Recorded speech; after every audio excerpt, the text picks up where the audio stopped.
This is the most ruthless man in Breaking Bad. Just because his subordinate appeared at the scene of a murder, he didn't hesitate to kill him. This action is enough to prove Gus's consistently cautious style of doing things, while also serving as a warning to establish his own threat. Even Mike, who has followed him for years, didn't expect the boss to make such a move. After venting his anger, Gus washed the blood off his face and changed into a crisp suit. For several minutes, he didn't have a single line of dialogue, yet he kept the audience watching without daring to blink. Well, get back to work. It's the same murder, but Jesse's the one who got scared both times. Then, Walter and Jesse used their usual hydrofluoric acid method to dissolve the body, which left Mike amazed. Afterwards, Walter and Jesse went to a restaurant to discuss countermeasures. Jesse pretended not to care, but in reality, he was extremely panicked inside, because they have already been on Gus's boat. It is impossible to get off when they have no use for them. That is the time of their death. When Walter got home, he found his car was missing. It turned out Skyler had intentionally parked it in a neighboring street to prevent their son from seeing it. At this time, although the relationship between the couple had eased somewhat, Skyler was forced to seek out Walter to help pay Hank's high medical bills. Skyler insisted on helping Walter launder money because she didn't trust anyone else. I have to say that Skyler is also a very cautious person. To avoid arousing suspicion, Skyler decided to buy the car wash where Walter once worked part-time for money laundering. To estimate the shop's revenue, she even staked out the car wash to observe its operations. As a former accountant, Skyler quickly drew her conclusions. However, when Skyler approached Bogdan, she encountered an obstacle. Bogdan recognized her as Walter's wife and directly asked for $2 million. Skyler's estimate was only over $800,000. Seeing Bogdan still held a grudge against Walter, Skyler had to find another way. Meanwhile, Walter, to protect his own safety, had to consider killing Gus, so he bought a revolver from the black market at a high price. To prevent any mistakes in the assassination, Walter repeatedly practiced drawing the gun at home. However, when he arrived at the lab, he didn't get a chance to see Gus. With Victor dead, Gus assigned another subordinate, Tyrus, to monitor their work. Walter made an excuse to have Mike arrange a meeting with Gus, but the vigilant Mike decisively refused. Since Gus was deliberately avoiding him, Walter planned to ambush him that night. To boost his courage, Walter donned his iconic Heisenberg hat once again, but before he reached Gus's house, he received a call from Mike. Go home, Walter. Mike had been secretly monitoring Walter all along. To keep Walter in line, Mike arranged to meet him at a bar to test his intentions. Before Mike could speak, Walter expressed his thoughts. Walter wanted to recruit Mike to his side, believing that after Gus killed his most loyal subordinate, Victor, Mike might be next. But Walter underestimated Mike's loyalty to Gus. Mike not only refused Walter's request but also gave him a severe beating. It could happen.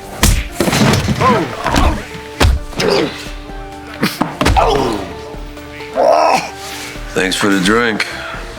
Having such a loyal subordinate like Mike shows Gus's character isn't bad, unless the subordinate is foolish and not as cautious as Mike. On the other side, to numb his inner anxiety, Jesse began inviting friends over to let loose. 3 people weren't enough for excitement, so Jesse spent a fortune turning his house into a nightclub. This was his usual way of coping with harsh reality. However, at this time, Andrea showed up. She discovered that Tomas's death was likely related to Jesse, because the 2 killers who murdered Tomas were hit by a car the next night, and a large sum of money appeared in her mailbox. Jesse had never contacted her since then. A woman's intuition is not to be underestimated. Jesse didn't deny it. He hoped Andrea could use the money to start a new life with her son. Their relationship thus came to an end, but no party lasts forever, as the house full of people partied until they were exhausted. Even Jesse's 2 closest friends made excuses to leave. Helpless, Jesse turned the volume to the maximum and sat alone in front of the speaker, using deafening music to drive away his inner fears.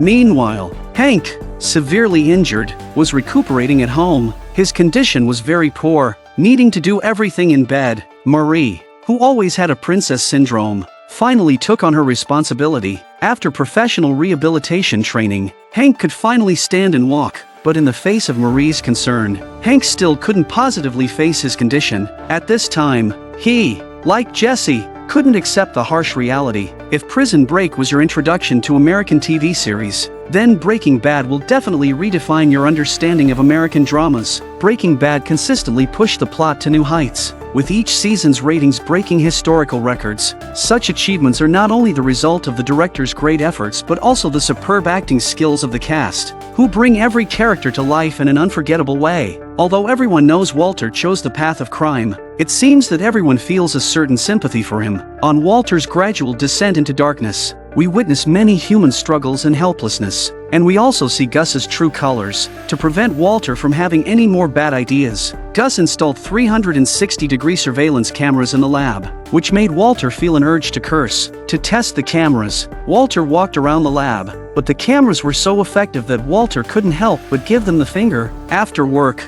Skyler found Walter to discuss the car wash acquisition, but freshly beaten by Mike, Walter was too embarrassed to see anyone. After being turned away, Skyler realizes something is wrong and pushes the door open to find Walter with a bruise on his face, which makes Skyler instantly worried. Skyler urged Walter to turn himself in, leading to a fierce argument. Seeing Skyler's resolute stance, Walter had no choice but to confess the truth. He said he had a conflict with a colleague and got into a fight at the bar. To prove to Skyler that he wasn't a coward, Walter said he didn't fight back because the opponent was older than him. I imagine if Walter had fought back, he would have been beaten even worse. Knowing the situation wasn't that serious, Skyler didn't press the issue of turning himself in. Instead, she told Walter how to reduce the swelling. Afterwards, they met with Saul to discuss the car wash acquisition, but Saul tirelessly steered them towards buying a nail salon or arcade instead, as those options would maximize Saul's profits. However, Skyler insisted on acquiring Bogdan's car wash because Bogdan was very rude to her last time.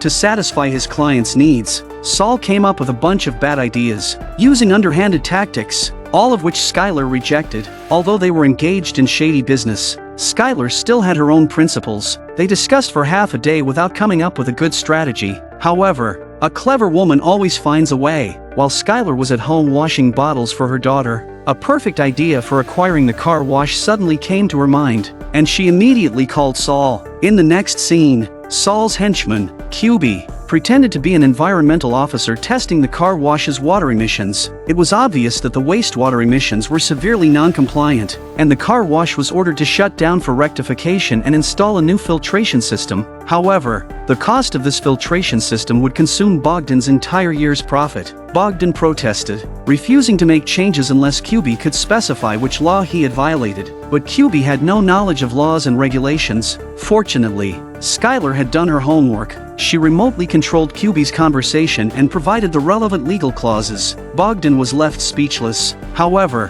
when Skyler got home hours later, Bogdan still hadn't called. Walter had given up on Skyler's plan, advising her to adopt Saul's suggestion, but before Walter could finish speaking, Bogdan called to say he was willing to sell the car wash to Skyler. Skyler's attitude immediately elevated. She directly lowered the price to $800,000, nearly $80,000 less than her original offer. Bogdan was infuriated once again, and their second negotiation ended in failure. Skyler was convinced that Bogdan would call back, but Walter thought otherwise. The result was clear. Skyler's emotional intelligence completely crushed Walter's. Hello? Hello, Mr. Willinitz. To celebrate Skyler's success, Walter splurged on an expensive bottle of wine. Skyler reminded Walter to be more discreet, as an unemployed high school teacher shouldn't afford such luxuries. In this regard, Walter was far less cautious than Skyler. On the other side, facing immense family pressure and a bedridden husband, Marie found it hard to cope, and her kleptomania resurfaced. Interestingly, the director did not directly show Marie stealing. Instead, the behavior was depicted through visual storytelling. First, Marie appeared in someone else's house, with a shot of a child riding a pig figurine in the foreground. Then, when Marie returned home, that same figurine appeared on her bedside table. These two simple shots were enough to prove Marie's theft. This visual-centric approach is the essence of film and television art and a major attraction of the show. If you don't pay attention to certain scenes, you might miss what the current plot is conveying. Addicted to stealing, Marie couldn't resist committing theft again. However, as the saying goes, often walking by the river, your shoes will eventually get wet. This time, Marie was caught by a nanny. Realizing she's been spotted, Marie tries to run away, but the nanny stops her just in time. But Marie wouldn't admit that she had stolen anything. They started to tug at each other and Marie's things fell out of her bag. Caught red-handed, Marie still stubbornly denied it. Are in big trouble. Half an hour later, Marie, crying in the police station, called Hank. When Hank learned that Marie's bad habit had resurfaced, he exhibited an extreme form of silent fury. Although Hank wanted to lash out, he held back and comforted his wife, telling her not to cry, then used his connections to get Marie out of trouble. Marie's stellar performance attracted a lot of negative attention, and some fans suggested that the storyline involving Marie and Skyler could be omitted. However, the show's writers were too skilled, intertwining every plotline so tightly that removing one would break the entire chain. As a result of handling Marie's theft case, Detective Tim learned that Hank was a DEA agent. Since Tim was in charge of Gail's murder case, he found a chemistry notebook at the crime scene likely related to illicit substance manufacturing. Tim specifically visited Hank, hoping to get some clues from him. This interaction played a crucial role in the subsequent development of the story. Due to recent events, Hank was in a depressed mood and said he didn't want to be involved in work anymore. However, late at night, Hank couldn't resist picking up the notebook Tim had left behind and began to read it. This marked the beginning of Hank's gradual return to action after being severely injured. Never cross a shrewd woman, or you might not even know how you met your end. To acquire Bogdan's car wash, Skyler used a simple trick and effortlessly took over Bogdan's business. Watching his career, which he has worked so hard for decades, go down the drain shows that Bogdan has offended the wrong people. However, for the unemployed Walter, he didn't have enough money to buy such a large car wash. To explain this, Skyler tossed and turned at night, racking her brain. Previously, she had lied to Marie, saying the money for Hank's medical bills came from Walter's gambling winnings. It seemed this lie had to continue. To avoid any slip-ups, Skyler did her homework, researching gambling and even dragging Walter to a Gamblers Anonymous meeting early in the morning. However, Walter had no interest in any of it. Back home, Skyler arranged to meet her sister in the evening and made sure they wouldn't mention anything about helping Hank. Then, they started playing poker, but Walter was clueless about gambling. He used the excuse that he was currently in a gambling hiatus and didn't need to show his skills. Skyler thought it made sense, so they started rehearsing the evening's conversation. Skyler's commitment to perfecting the lie was more meticulous than filming a movie. However, Walter had an indifferent attitude, thinking Skyler was being overly cautious. When Walter saw lines in the script making him say he felt deeply ashamed, he was extremely reluctant. Why we couldn't tell anyone. I'm terribly, terribly ashamed of my actions. Yeah, 2 terriblies? it's supposed to show contrition. Yeah, well, I just wouldn't use that word. I would never say the word terribly. In Skyler's script, Walter's character was a loser, starkly contrasting with the immense sacrifices he had made for the family. Walter didn't want his son to look down on him and had strong objections to the script, feeling like Skyler was smearing him, so he started bringing up old grievances. Where is the I slept with my boss bullet point? I can't seem to find that anywhere. For a fired school teacher who cooks crystal meth, I'd say you're coming out pretty much ahead. I don't like it. I don't want Junior thinking less of me. At least you won at gambling. I'm just the mom who wouldn't cut you any slack. When he hears what Skyler has to say, Walter feels a little more balanced. I'm sorry that I put you through all of this. I'm sorry. Thus, Walter successfully revised the lines. Then Skyler, like a director, guided Walter on various actions and expressions. Walter found it very tiresome, thinking it was just a lie, not worth the effort. Maybe lying doesn't come as easily to me as it does to you. Skyler voiced Walter's thoughts, which was quite ironic. In the next scene, the three of them arrived at Hank's house. Watch their expressions change tense and serious before the door opens, then smiling as soon as it does. It was like actors facing the camera, signaling that a play within a play was about to begin. After a few greetings, the sisters went to prepare dinner. The three men started examining Hank's latest mineral collection. Though Hank had studied them for a long time, he still couldn't explain why the rocks were pink. Walter, on the other hand, excelled in this area. His analysis, though hard for Hank and Walter Jr. to understand, seemed very professional. To avoid awkwardness, Hank played the DVD Tim left about Gail's case. Hank watched Gail's video with amusement, but it gave Walter the creeps. Though Walter didn't kill Gail himself, he knew who the real culprit was. At the dinner table, Skyler began performing the rehearsed script. Skyler's performance was so convincing that Hank had no doubts, and even admired Walter. Everyone wanted to know how much Walter had won. Seeing Walter's unease, Skyler answered for him. It's enough to, after taxes, of course, to buy the car wash. Maybe even pay for couple of halfway reasonable college educations. Walter then said what he least wanted to say. Son, I'm terribly, terribly ashamed of my actions.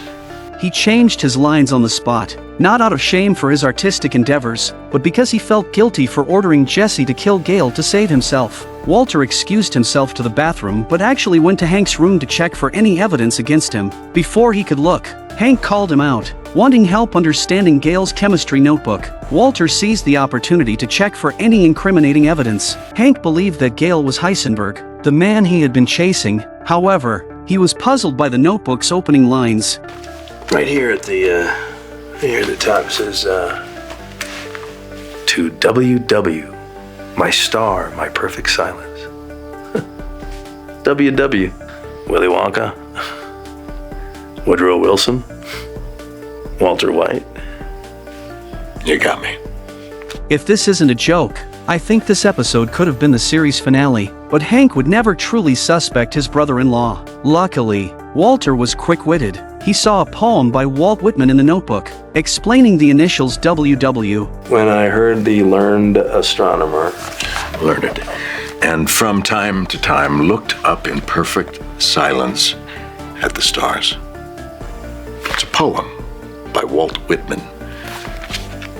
Your WW. you frickin' brainiac. You frickin' brainiac. Though Walter was inwardly panicking, he managed to control his fear. So, you think this Gale person is your Heisenberg? Yeah, I think so. God, I wanted to get this guy. It looks like you did.